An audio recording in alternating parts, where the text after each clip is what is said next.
Yo, man, look, crazy thing just didn't happen. We just sitting backstage just talking. Boy, you know it been a long ass last 2 days. I've been down and out a little bit under the weather, and my boy A1 been knocking out hard digest. It been a lot, boy. Look, that's why I tell y'all, man, get your rest. Cause boy, we done thought we pressed the live button, and we just backstage talking, think we talking to y'all, and man, we just back there bullshit. Oh, Lord have mercy. Boy, I like, that's a laugh for the night, boy. bro, You I got was to like, laugh Smitty. sometime, bro. I'm just looking. I'm like, wait a Oh minute. I man, said, Smitty, are we even live? And they look like, bro, what's happening? I ain't seen no live pop up, no views, no nothing. I'm like, damn, what that? Boy, we Oh, look. boy. Whew. Yeah, But another but episode. but Yeah, man. but we gonna start it off just like we did. Uh, yeah, man. I've been a little under the weather the last 2 days. That's why I ain't dropped no videos. But I'm gonna catch back up on 2 days behind. But at the same time, hey man, I give it to y'all the best I can. Me and A1, like I said, he been working on Hot Digest, and the Hot's been making big moves. And like I said backstage while we thought we were live, what you think about that trade? Because I actually like the trade, man. Jacques Landale, 26 points, 11 rebounds, first game, 5 blocks, I mean 5 assists, 4 blocks. Very solid game, man. Third time may be a charm for that kid. So what you think about that trade, man? I know you covered it, but what you think about it? Oh shoot, man! I ain't gonna lie. I enjoyed the trade. When I said when we first got him, I was like, it's gonna be a guy that Quinn Snyder can still use. It's not like you're gonna lose any kind of spacing or anything because he is a stretch five. He's 6'11". You know, some Hawks need paint presence. So at the end of the day, like he came in, he drove 5.5 hours just to get to Atlanta after the trade because he had to get off the plane because he was on the way to Utah. But he had to get off the plane. He drove to Atlanta to be able to still be able to get some practice in and be able to play in the game, played in the game. And honestly, we needed all the points that he provided, everything that he provided. You know, just the first game, but heck of a debut. You know, I'm saying one of the best debuts since Glenn Rice back in 2002 as a Hawk. So, yeah, man. Man, Glenn Robinson, you mean? hmm Glenn Robinson. I don't think Yeah, we Glenn know. Rice. What I say, Glenn Yeah, Rice? Glenn Rice. I might be wrong, but and trust me when I tell you, I don't want to get into specifics. But been feeling under the weather, but I mustered up some strength to jump on live for y'all tonight. Everyone been busy at work and doing Hall Digest, so he been double teaming things, man. So yeah, that's why we late tonight, man. We just got to find time. Mm-hmm. Mm-hmm. Big bro, what's good? What's good?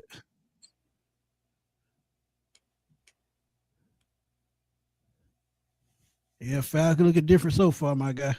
We'll see how much more they look different, in due time. Our Angel was up early, man. We were supposed to jump on, man, but like I said, things happen. Shout out to Archangel, man. Always supporting the channel. Um, Daryl said we need to get Winston to be bridge back up and play 9. He has a 1 year chance, but actually he's on the contract with the Giants, so he will not be an Atlanta Falcon this year. MPJ, the ATL has your back. Huckerbuck, absolutely. King Mm-hmm. ATL supporter, what's good? Philip Bonner, what's good, my guy? Big Buck said business, man. Absolutely. Hey man, we Absolutely. gonna get Hey, into it. big bro, I know it's you, man. I know it's you, my guy. You know I know. Yes, sir. What's good? John Higgins. My 24K. cousin. Hey, he gave me the name Smooth Smitty, so Uncle he get all the love, man. He get all the love from my boy. Lou, what Hey it man, do? look, Big John gave me that name, man, and when I'm in the street, that's the first thing I hear. Smooth Smitty, what's up? Mm-hmm. I hear you got that smooth name. I said, like every other name, it was given to me, man. There it Uncle is. Lou, what's good, man? Uncle Lou, what it do? Mm-hmm. Let's get this thing going, man. Chris, go on and kick it off, my guy. Hey man, Michael Penix Jr. He's been getting around right now, you know, Super Bowl weekend. And you know, he was on the Up and Adams show. Miss K Adams, you know, shout out to her.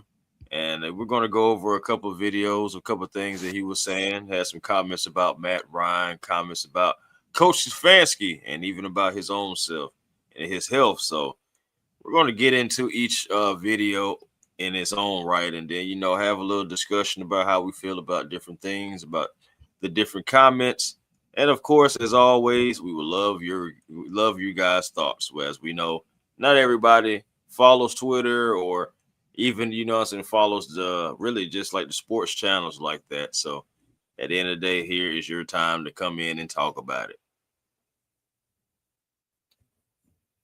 Facts. Well, the first one that we gonna share with y'all, man, is the schedule that he's on. He's saying that he's a little bit ahead of schedule, but let's keep it real, man. When you talk about a schedule from an ACL, like I tell y'all, I'm praying everything go right. I'm praying that he is ready for week 1, so we won't have to pay another quarterback. We're gonna have to pay 3 already, because you got to pay Kurt, even though if you cut him, you got to pay Mike, and you got to pay the backup. So you're paying 3 quarterbacks. If you bring in a third string, even if he's practice squad, you got to pay him too. So let's see what he had to say about suffering that season-ending knee surgery, and saying he's a little bit ahead of schedule, but we'll see. Yeah, I'm doing real good right now. I just met with my doctor yesterday. He likes where I'm at, and we starting to get things going. I'm doing a lot of strengthening and stuff right now, so I know I'll be back and ready whenever the time comes. Has it been like a test of patience? What have you learned about yourself through the process? It happened week 11. Yeah. Not too long ago. I wouldn't say too much of a test. I kind of knew what to expect. It's my 3rd time going through it now, so I kind of knew what to expect, and I knew how to attack the rehab process so that I can be better after. Do you think you're ahead of schedule? I think schedule? I'm maybe a little bit ahead. Week 1's coming. It is. Is that your goal, week 1? Absolutely. Okay. Absolutely. I hope to see you out there. That'd be amazing. All right. So the first one, he talks about, being ahead of the schedule and all that good stuff. And we talked about it just a little bit on the show. But he's doubling down on that. So are you buying into that? He's actually a little bit ahead of schedule.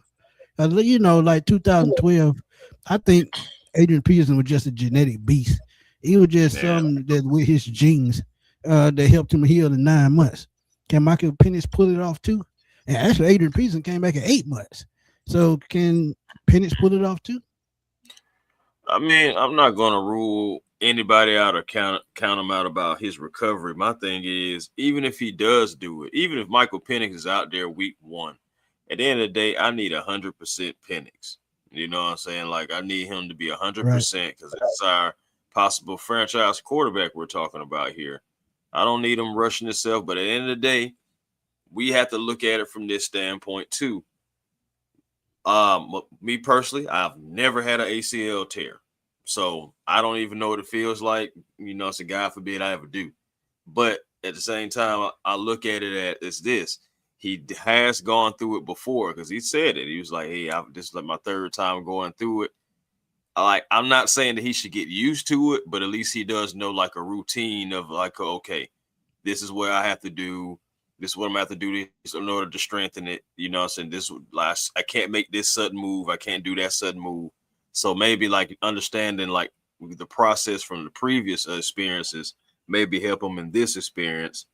I know that he's talking about he's doing weight training and doing the squatting and everything. We've heard those type of things like that. And you having that bending. And it's so funny because the whole topic of him bending his knees and having a problem bending his knees, it was so funny. And it's kind of, when you look at it, it's like messages within the show. He's sitting down and that couch is kind of low. If you go back to it, it's low. It's actually it is kind of low. And so there's plenty of bending of the surgically repaired knees, both of them. I mean, there's plenty of bending there going on.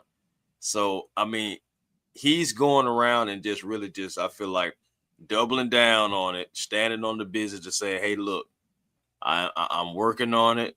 I'm going to be fine. But I do understand what you're saying too, though, Smitty, as far as like, can he do it and should he do it? All that good stuff I do, because at the end of the day, this is, like I said in the beginning, our potentially franchise quarterback right here. And I don't want to rush him at all. That's just the whole point, Smitty. I don't want to rush him at all. At the end of the day, I want him 100% fully. I don't need 80. I don't need 90. I need 100% regardless, so he can be the best version of himself. Right, Smith? Right. And think about it too, man. That Stephen A. Smith, when he say he talked to people, I don't know who the hell he was talking to. When he said he talked to people around the league that said he wasn't up on the center because he couldn't bend his knees. If you had any common sense, you wouldn't damn believe that. Because at the end of the day, you have to bend your knees, pretty much do everything. Put on your shoes. You have to tie your damn shoes, bend your knees. But the thing is, we were always lied to is that is how the Falcons got the best out of him. Out of the pistol offense to get him a shorter time to throw and to get the ball out quicker. That's what we were told. But now you get the media saying that he can't bend his knees to get up on the center. What did he tell us in that video that we showed everybody? I can do what you need me to do. I was going with the game plan. I was doing what I was told. So come on, man. Let's keep it real. Man. It was just a few things that just you look at in that video, just his whole movement. He didn't look like he was uncomfortable or anything. Like I said, that couch was pretty low. Yeah, those chairs and everything they sit in, those things are pretty low. And I just feel like, he is trying to prove a point. But we got to keep it real too, Smitty. The only way that you can truly prove a point about your recovery is when you hit that field again. Facts. That first hit. Yep. First hit. Oh, man. Tonio said, do you think we could get Trinidad Chambliss to compete with Penix? I think he'll be a day 3 guy. He wanted to go back to school for one more year, but he was denied by the NCAA. And I get why they're trying to cut down on that. So he was denied. My boy, Let's Get It asked me the same question about him and Carson Beck. I think Chambliss kind of reminds me of a Baker Mayfield, with the way he plays the game of football. He's a gunslinger. He's not scared to make plays. He can take off and run when need to, and he can make, deep passes downfield. So I think, if we think about it, it'll probably be day 3 and probably 6th or 7th round. But again, shit, who knows? He could be an undrafted free agent that we could bring in. I was just about to say, what's the chance of him going undrafted and then possibly brought in? Yeah, I mean, it could happen. I could definitely see it. Yeah, it would be very interesting. That boy Nando says Steve Smith, king of clickbait. Yeah, man. That's facts. That's facts, D Grill. That's facts. H.O., what's up, my guy? What it do, H.O.? Yeah, man. So as we looking at it, man, yeah, I think he'll be back on track. But I'm gonna stick to what I said. If he does start the season, that's fine. But I'm giving him till week 5.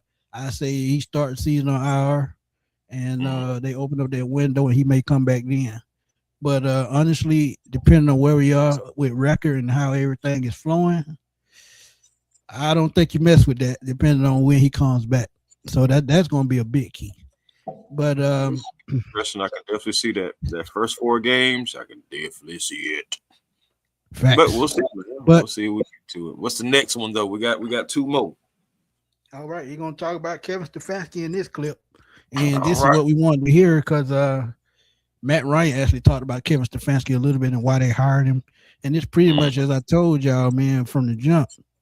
Michael Penix was a big key as to why Kevin Stefanski was hired because he's coached quarterback for 20 years, so it's one of his strengths. And sometimes with the quarterback position, how we've struggled, and just like 803 asked me, 803 Tonio asked earlier about Chambliss. This is why I have no problem with Chambliss coming on, because we got a head coach that's an offensive guy. He brought his own offensive coordinator that coached at 2 levels, and he's surrounded that offensive coordinator with a quarterback coach and I think a passing game coordinator with 2 former offensive coordinators. So this is a quarterback heavy coaching staff, like we were told it last time, but we seen that was a lie. But this time, it absolutely is the truth. So let's see what you have to say about Kevin Stefanski. Was the first interaction with Stefanski a phone call or in person? The first one was a phone call. I don't even know if he was was in Atlanta yet. I think he was still trying to move all his stuff. So he called me like that same day, and we had a conversation. Can you take me like into the conversation? I don't want to know the details, but like I guess I want to know the dominant feeling that you had, the feeling you had after talking to him. No, it felt great. I feel like for him, for me, I feel like I'm a family oriented guy, and I love my family and I love the people around me, and I put my family over football. I go faith family football. So he asked me about my family. So I was excited to be able to hear him ask me about that. And it wasn't just like straight to football. He wanted to get to know me Really? as a person. So that was really good. And then the second meeting was like, let's talk ball. Yeah. Okay. I love it. Have you sat with him yet? It was quick. Yeah. Real quick. He was in and out of the building. Obviously, he still has his family, back in Cleveland and stuff like that. So he's been trying to settle in. So. Michael, how excited are you for him to take this team to that next step? I'm very excited. I hear nothing but great things about the offense, and I'm super excited. I hear that this offense will definitely bring the best out of me and allow me to play very good football. So I look forward to it. So now y'all get my point as to what I was saying. He said he's gonna bring the best out of him. So again, this is why Kevin Stefanski was brought in to coach up these quarterbacks and get the best out of these quarterbacks. Because if we had better quarterback play last year and the year before, possibly 2 straight playoff seasons. But again, we back onto this losing streak, adding on to it to 8 straight. It don't need to be 9 straight. It don't need to be 10 straight. It needs to end this year. And if everything is coming along like I think it is, I think that playoff drought ends this year because we were about 5 plays from being a playoff team last year. So and 2 missed kicks. So it's got to get better. But go ahead. No, you're true. That's true, man. But also just think about also bringing in 2 former offensive coordinators. They come in to help as well, man. It's going to be a collective effort. And Michael Penix, all he has to do is soak up the information, go out there, execute. Well, soak up the information, process the information, go out there on the field and execute so we can get the success. And if he can just do that, so I feel like, everything, all this have been all worth it. As far as like having to wait and all that good stuff like that, I know he's going through it with setbacks, but moving forward, if Kevin Stefanski and and Ingstrand, and you also having forgot my other man's name, Tommy Reese. No, well, yeah, he'll be around too. Now I'm talking about Van Pelt. That's what I was going to call him, Scott Van Pelt. I just didn't want to do that and everything. But yeah, Alex Van Pelt. A long night. Just didn't want to do him like that. But yeah, but my point is, you have all those minds, those offensive minds. I believe what you're going to have to do is like really just break down find all the things that he do well. Okay, sit that to the side. Now look at all the things that he doesn't do well and attack those head on. I feel like once you do that, you can find yourself having a complete quarterback as long as you're keeping him upright, healthy, etc. Facts. And just to add on to that just a little bit, I just think point blank period, seeing what Scott Van Pelt has done now you got me saying that shit. Alex Van Pelt, see what Alex Van Pelt has done the last 5 years, knowing he worked with Drake May just a couple of years ago, working with guys like J.P. Lossman, bringing him up as a young guy. It lets me know that he can work with young quarterbacks. And we talk about Michael Penix's footwork. We talk about, his ability to read coverage, knowing where he is on the field at all times. A great quarterback coach and a great, offensive mind will help him get over that, especially in the film room, especially with that reading the field, because those intentional grounding calls were just idiotic. It's not on him all the way. I'm just saying the coaches let him down last year. I thought the way he played those 3 games at the end of 2024 was a clear sign that he was ready to take over and going into 2025 was going to be that guy. But Zach Robinson, Raheem Morris, and that coaching staff let him down because after Zach Robinson, they didn't have nobody to challenge Zach Robinson. this is why the Falcons offense sputtered. If they had the proper coaches behind Zach, it would have picked Zach up, made him better. And this is why Kevin Stefanski brought these guys in. But hey, ATL Homer said, go ahead. Then I read this question. Go ahead. Okay. The thing, well, one last thing about Alex Van Pelt. The things that really just have me having so much confidence about Alex and really just like having so much faith that he can turn Michael Penix and, like you said, getting the best out of him. I mean, he's going to be one part of it. But just think about all the quarterbacks that he's worked with. He has worked with Baker Mayfield, the Browns, Baker Mayfield, but at the end of the day, they won a playoff game. Think about it. Drake May, who is now about to play into the Super Bowl. Then you go back, Joe Flacco, old veteran, old gunslinger, but still been able to get production out of him. MVP, Aaron Rodgers, with the Packers. That year, he won MVP when he was there. And guess what? Guess who else just won MVP? And Van Pelt was just working with him. Matthew Stafford. That guy in Los Angeles. But you want to hear another good stat about what you talked about with Baker Mayfield? Another quick stat. What you got? Baker Mayfield in his third season exactly when he turned it around. Yeah, he threw a lot of interceptions his first 2 seasons. I think about 35, if I'm not mistaken. But that third season, 26 touchdowns, 8 interceptions, that was all Kevin Stefanski. Michael Penix going to his third season. And we talked about last season, why does he have more touchdown passes than he has? Because you're not calling the proper plays at the proper time. It's called situational play calling for a reason. When that situation is not right, guess what? It's not going to work. So, look, just think about that. Think about that. But ATL Homer, quick question. He said, did y'all hear about Bijan saying Stefanski will be calling plays instead of time to reset the Pro Bowl festivities? I'm still not going to buy into that. He probably was. And see, they don't really know yet. They don't really know until they get, into the coaching and film room and all that. Then they'll find everything else out. So, we'll wait to see what happens. So HO said, so y'all think KC may be gone because from what I understand, the old group is redid his contract, not the new group. Yeah, he's still gone. I still think he's gone. Now, like Chris said, now you tell him what you said, Chris. I'll let you tell it. What about Kirk Cousins? I mean, it's still always going to be that option again. I don't like the option, but I'm just thinking about the connections. Kirk Cousins is going to be cut.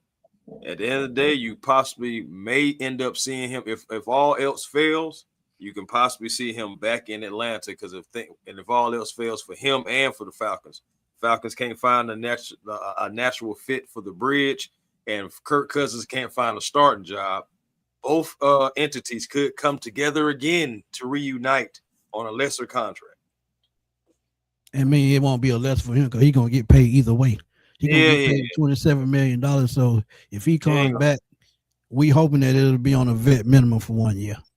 Because he's getting 27.5 anyway. That's what I'm saying. So it just, it really would be nothing. Like it almost would be like how he was going to, like how Russell Westbrook. Why am I still in basketball mode? But Russell Wilson. You need to tighten up. Russell Wilson. Russell Westbrook when he left the Broncos. Yeah, when he left the Broncos, so they pretty much was just like, we're going to pay you. Just get out of here. But, Kirk Cousins, I can see. And that was a vet minimum. It was what, A1 about about 2 or 3 million? Somewhere in there. I think it was like $3 million. Yeah, it wasn't much. But yeah, again, I don't like it. That's what's. Thank you, fam. And while we going, man, y'all drop them super chats. I don't care if it's $2, man. Drop it in there. Support your boy. Truly appreciate it. Tonio, I did say this before, and I stick by it. However, I will say this. If they go ahead and extend him right now this year, with that year on still left on his contract, that will help with cap space. So, they should do that this year. We'll see what happens by the trade deadline. Let's say that. I don't think they do it in the offseason. I think they still want. You kind of see like Jesse and Xavier next to one another, but we'll see what happens by the trade deadline, man. You never know. Demetrius, I'm looking at that right now. I'm putting out a defensive tackle this weekend, actually. So stay tuned for that. But let's get into this last part. What it would be talking about. Old Matty. He talks about Matt Ryan. And we've giving Matt Ryan grief already, and he's just starting. But y'all got to understand, Matt Ryan has a system that he's trying to bring together as a whole, and he's got to put the right personnel in that system for it to work properly. So we've got to wait and see exactly what's going to happen. And if we wait and see, then I guarantee you everything will fall in place. But let's hear what Mike has to say about old Matty Ice right quick.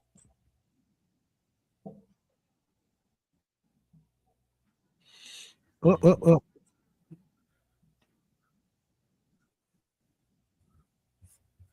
I'm moving too fast. Got to bring it up. Put it on the screen for y'all. Then y'all can hear it. I was about to say, Man, it's been a long day. Weird. Oh, man, it's been a long I'd like day. to know how you view the advantage of having Matt Ryan back in the building, in charge, as far as a quarterback to quarterback. Like, what is the best use of that resource? I feel like he knows how to win. He knows how to win here, and that's the biggest thing. He knows how to win here. He knows what it looks like, and MVP. Yeah, MVP. He's a Hall of Fame quarterback. I feel like I got a lot of respect to him and what he's done for the Falcons organization and his career, in general. So to be able to have him in the building, to be able to have him as a resource, somebody that, I know I can go to at any point to ask his perspective on different things, playing the position. That's Did he say that? Did he say, reach out to me? What's been the message from him? No, for him, No? he's just always like, hey, I'm open. You can call my phone whenever, we can go sit down and get lunch whenever. He's a guy that he has no ego at all. He's never been, nothing but genuine to me, and just always giving me whatever resources I need. And a lot of people don't understand the reason why Matt Ryan was given that position. He actually talked about it on the Pat McAfee show. The reason he was given that position because his ties to the organization, his leadership skills, and just his relationship with Arthur Blank overall. And Arthur Blank really said in so many words that, when you build a relationship with somebody and that trust builds and he feels like he can do the job, I think Matt Ryan can do that job. And a lot of people are kind of upset about it, talking about how did he just skip the line and jump into that position. But you got to understand, when players play for a certain organization, no matter if they're there for a long time or not, just think about it. When you build a relationship with the owner and the owner sees you as front office material, that automatically jumps you to the front of the line. Why? Because they built their trust in you. And what did I tell y'all already? Arthur Blank is not going to trust too many people. He's going to trust the people that's been around him for God knows how long. And Matt Ryan has been friends with him for 19 years. So that means a lot to some folks. But yeah, look, I agree with what he said. 100%. Miss B, what's good? I agree with what he said, but tell me what you think right quick. Well, I mean, I just feel like it was always an advantage, man. I just look at it like things are just set up for Michael Penix to succeed. Honestly, it's going to be all on him. You think about it, he has a quarterback, former MVP, someone who loves the logo, and Matt Ryan, somebody who's played the position at the highest level, getting to the Super Bowl, multiple seasons of playing at a high level, playoff experiences, etc. I can go on about Matty, but to have that, in there as well. What's going on, Miss B? But having that advantage, and like you said, to be able to pick up the phone and like to call them, I honestly believe that Matt Ryan is going to be a little bit more involved than even we know. It could be sometimes to where, like you see, when we don't see, it's like the cameras on the quarterbacks and all the movement that's going on. It's going to be some times where, Matt may be in the film room with them. Matt may be in the private practices, looking at mechanics, all of this stuff like that. Because again, having that advantage, you got to take advantage of it. And also, again, going back to the offensive minds, having all those guys get together, Matt, Alex, Thomas, Tommy, you have all those guys getting together, Kevin, getting themselves together and trying to put together the best plan for Michael Penix to succeed for the Atlanta Falcons. And so we can go to bigger heights. Facts. HO, thank you for that donation, my brother. Truly appreciate it. ATL say they robbed Pierce defensive rookie of the year. We're gonna get into that before we end the show. We're gonna get into that before we end the show. He said the way the media, JT, what's up? He said the way the media spent our quarterback role is crazy. I believe they all will have change of mind by week 10. I can see that, and I pray so. Brian, people, thank you for the donation, my brother. Truly appreciate it. Said, what up, fellas? What's good? Why you think non-MPJ junior teammates have not come out in support of their quarterback? Oh, they supporting him. Just because you don't see it on media, they supporting him. Because when he posts on social media, they always like, they there.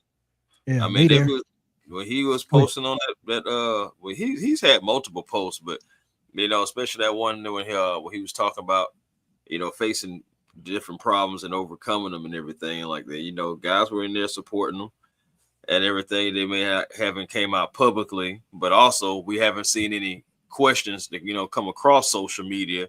They show us what they want to show us. So it's like at the end of the day, we don't know what questions are fully being asked. It may be a question like, hey, what you think about Michael Penix? Or you support Michael Penix or stuff like that. We haven't gotten to that part. It's going to get there, but we just haven't gotten there yet. And I've been seeing in my comments, man, and I ain't gonna put nobody on the spot. I'm gonna just tell you what they said. They always think that I'm trying to shit on him, that I don't want him here. And that's not true at all. See, one thing about me, I give it to y'all the real and the uncut way.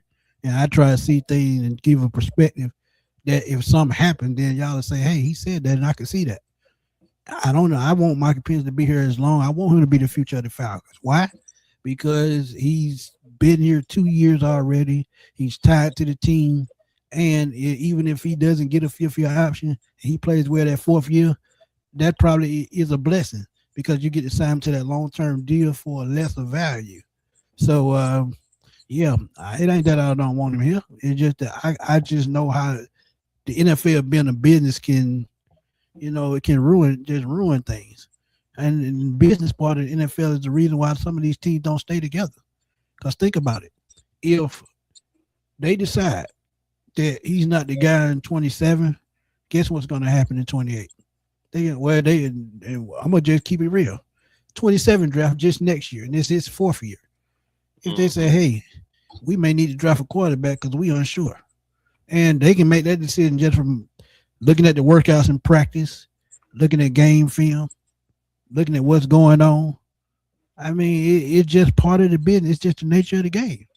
Whatever a coach wants, that's what they want. It doesn't have nothing about what I want and what you want. It's what your coach sees. And that's why I try to be real with y'all, because as soon as something goes wrong, what y'all gonna say?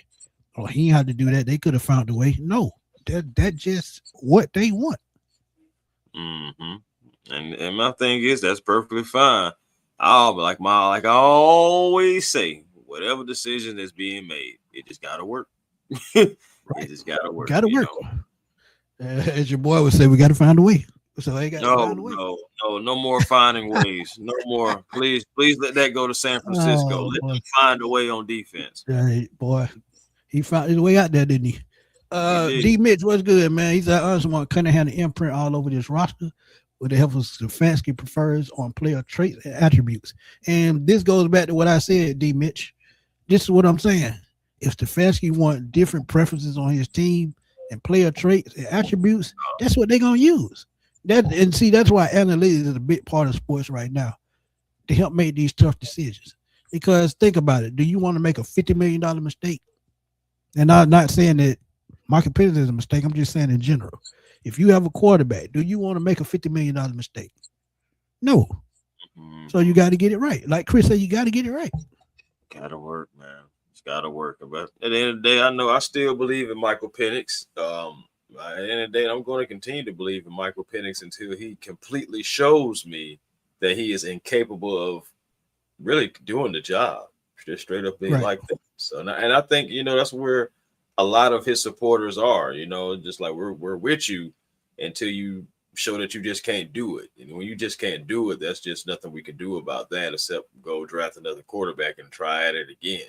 But I want it to be Michael Penix. I want it to be MP9, engine number 9. I wanted to be him, you know what I'm saying, especially because of everything that he's already overcome.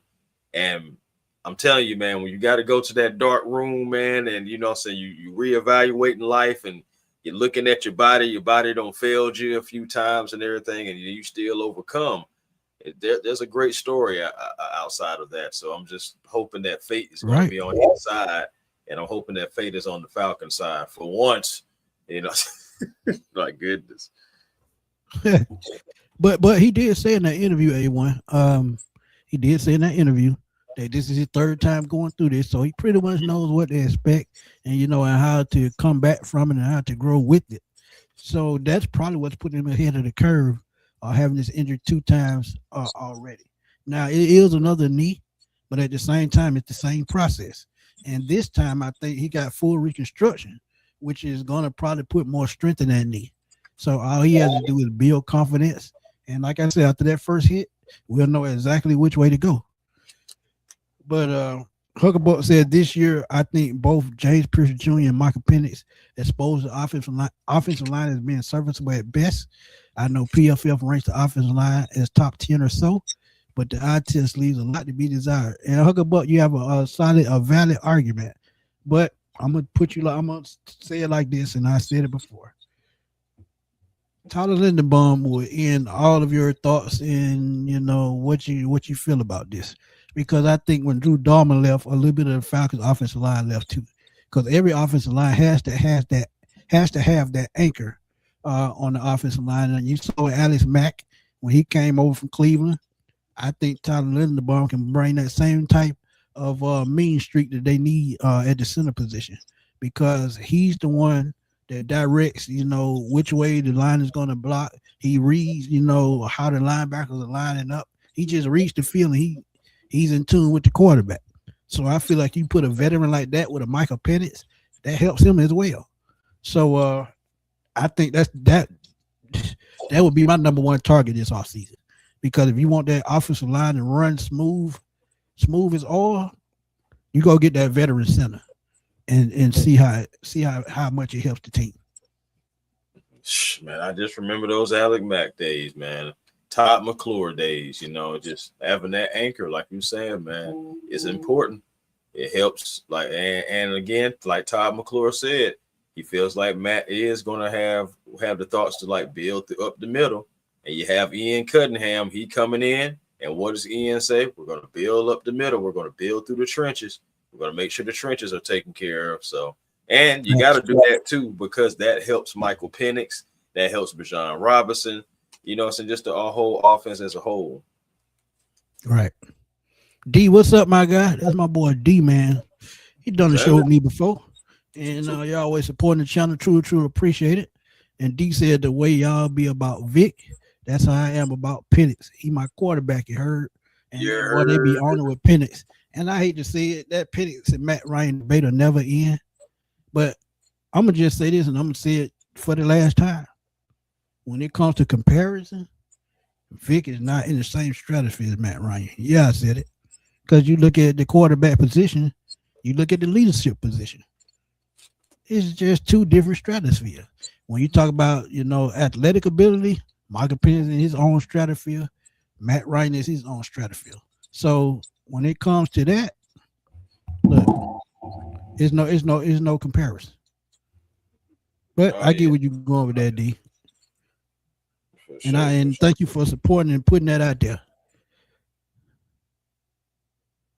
Yeah, his body didn't fail him. He got a common football injury. Absolutely.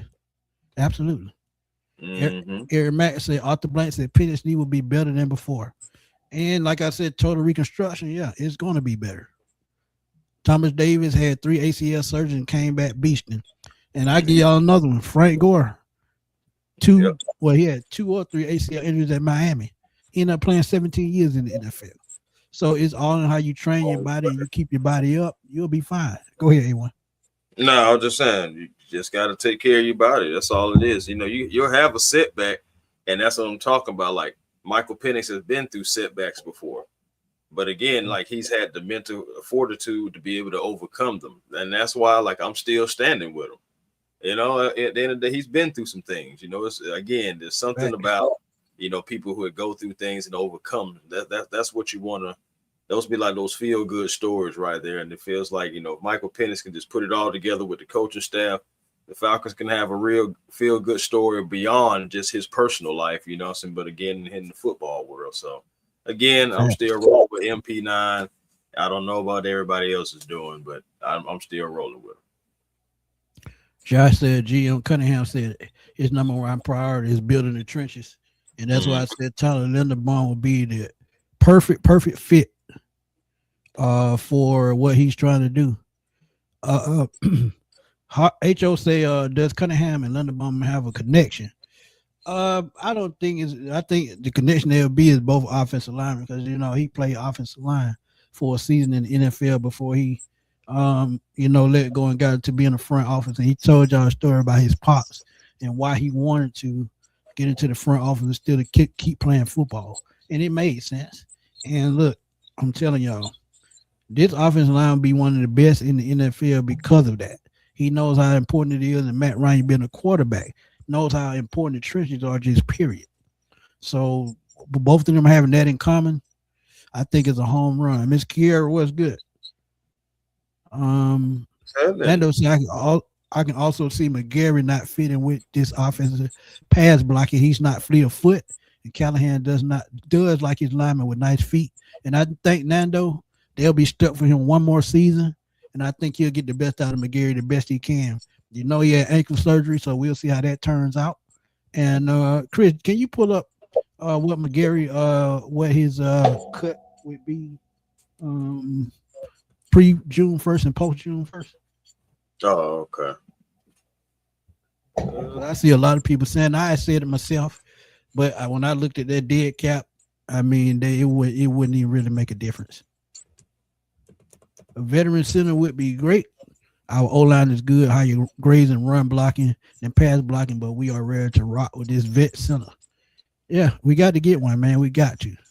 Okay, so if you release him before June 1st, we're talking about a nearly $17 million dead cap hit, resulting in a negative savings of 1.5 mil.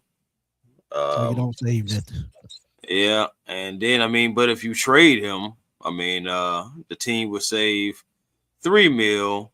Dead cap would be 3 mil with 11 mil in savings. So that would be the best bet to try to trade him.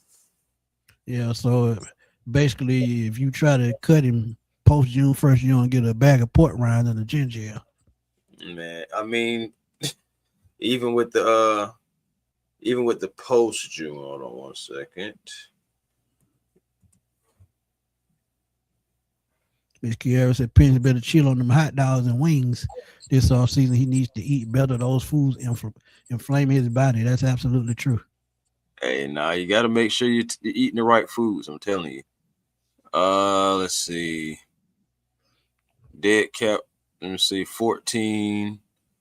2026 savings would be 0. Let's see. 2027 would be. You'll get 1.5, but you're not saving a lot. You're not saving. That's the thing, man. When it comes to this cap space, man, it can get tricky. And that's why I said you kick the can down the road. They did it with McGarry last year. So when you keep kicking the can down the road, that's the thing. And we told you about Jake Matthews, why he's going to retire your Falcon. You can't get rid of that contract. You can't. So look, I think he's like 38 million in dead cap space at this point. So he's going to retire your Falcon, whether we like it or not. Yeah, pre-June. Any last words before we get out of here? Oh, my bad. I was just looking at some contract stuff. But no, man, it's just, hey, man, as always, thank y'all. Go ahead. Run it. Oh, if no. you want to talk contract, we can take a couple more questions. Looking at McGarry, and I was just like, shoot, man, just looking at that pre-June 1st, it just doesn't do anything for you like this year, but it would have to be 2027 pre-June 1st. You when you would have like I said, that 15 million of savings, but shoot, man, like they're gonna have to get kind of creative with that with salary cap, like seriously, because you got a couple contracts, and again, looking at Jake's contract, there's no point in restructuring it anymore. I just feel like you should just roll with it, or if you get desperate enough, you can try to cut him if he's not being productive. But it's gonna be a nice dead cap because they've been like Smitty said. I think Jake gonna be productive no matter how old he is. He just has that shit in his blood, man. Because his uncle Clay played for the Falcons I think Clay was almost 40 years old when he played linebacker for the Falcons in the 90s. He had to be close to 40 because he's got to be close to 70 now. So he's up there. So look, it's in his blood. Yeah, his dad. Yeah, his dad played 17, 18 years. So, and then he just been an Iron Man regardless. Even when we thought, like even this season when he went down with the ankle injury, it was like, oh, that's probably gonna be Jake down for a few games. Man, Jake was back out there the next game. Like, what you talking about? Just an Iron Man, man. You can hop on a plane after your baby was born. Bro, you're an MVP, my boy.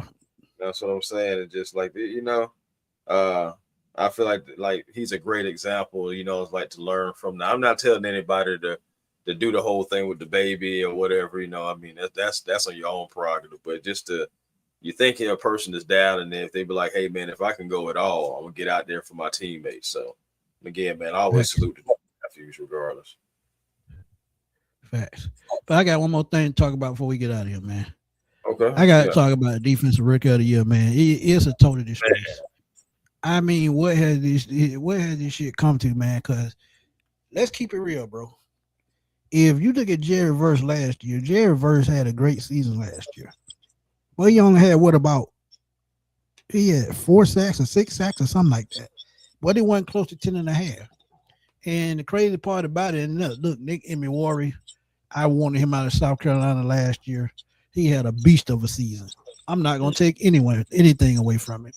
But if you wanted to get out of Ward away, you should have given Emeagwari instead of Schwarzenegger, because if you talk about records and impact, how did he impact a team that only won 4 games last year? Let me know, because I want to know 4 or 5 games. I don't know how many it was. It wasn't many. But how can he impact it for 4 to 5 win team when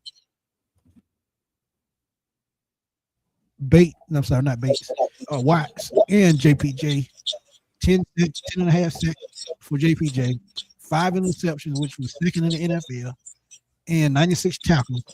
How can you overlook either one of those guys? And they had the only guy on the list the team had a winning record was Emeagwari. So I'm confused as to how he goes.